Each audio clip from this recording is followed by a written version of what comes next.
আমাদের খেতে খামারে বাড়ি ঘরে পানি, মনে করেন যে এই যে রান্নাঘরে পানি উঠে গেছে, মানে টিউবওয়েলে ভরে পানি, কোনো পানি খাওয়ার মতন বুদ্ধি নেই, চলাফেরার বুদ্ধি নেই। মনে করেন যে কেউ ভেলায় বেড়াচ্ছে, কেউ নৌকা দিয়ে বেড়াচ্ছে, কেউ মনে করেন যে এরকমই এই সাধারণ পানি দিয়ে হাঁটে হাঁটে বেড়াচ্ছে। বাচ্চা কাচ্চা মনে করেন স্কুলে যাইতে পারতেছে না, সেটার কষ্ট। গরু বাছুরের খাওয়ার কষ্ট, ছাগলের খাওয়ার কষ্ট, চতুর্দিক দিয়ে আমাদের কষ্ট বর্তমানে শুরু হয়ে গেছে। যে আমাদের তিস্তে কিছু যদি খনন করে তাহলে আমাদের কিছু অনেক আমরা রেহাই পাবো। আমরা পানিতে দুর্ভিক্ষতে আমরা অনেক সুস্থ থাকবো। আমরা এত পানিতে আমরা এত কষ্ট পাবো না, আমরা অনেক শান্তিতে থাকবো।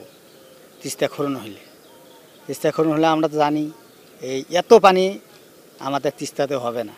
এই অবস্থা যদি পানি কমে যেত তাহলে ফসল কিছু থাকতো, আরও যদি বেশি হয় আরও বেশি দিন থাকে তো ফসল বাকিটুকু নষ্ট হয়ে যাবে। আমাদের খাওয়ার এক বছর খাওয়ার ধান গাড়ছিলাম যেটা, সেটা তো শেষ হয়, আমাদের সামনে তো কঠিন অবস্থা হয়ে যাবে।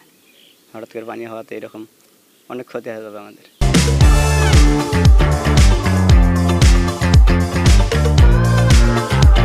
অনেক ক্ষতি হচ্ছে তো, যে এই পানি হওয়ার কারণে হঠাৎ করে পানি আসছে। এরকম সময় তো পানি আসে না, হঠাৎ করে 2-5-7 বছর এরকম পানি আসছিল 4 বছর আগে, আবার ফিরে এই বছর এরকম হঠাৎ করে পানি চলে আসছে। আমাদের প্রায় 500 পরিবারের মতো ইতিমধ্যে পানিবন্দী হয়ে পড়েছে। আমরা আমাদের ত্রাণ কার্যক্রম গতকাল থেকে বিতরণ করছি, আজকেও চলছে। ইতিমধ্যে আমাদের রেস্কিউ টিমও প্রস্তুত আছে, আমরা আমাদের নৌকা প্রস্তুত রেখেছি এবং বৃদ্ধ বা অসুস্থ যদি কেউ থাকে তাদেরকে সরিয়ে নেওয়ার জন্য নৌকা আছে। আশ্রয়কেন্দ্রগুলোও প্রস্তুত আছে। যারা আশ্রয়কেন্দ্রে যাওয়ার প্রয়োজন মনে করবেন, যদি ওনাদের গরু ছাগল সব কিছু নিয়ে যেতে চান, আমরা প্রস্তুত আছি। আশ্রয়কেন্দ্রগুলো রেডি রাখা হয়েছে, আর এর মধ্যে আমাদের ত্রাণও প্রস্তুত আছে, কার্যক্রম চলমান আছে। আশা করছি যে আমরা সবাই মিলে পরিস্থিতি মোকাবেলা করতে পারব।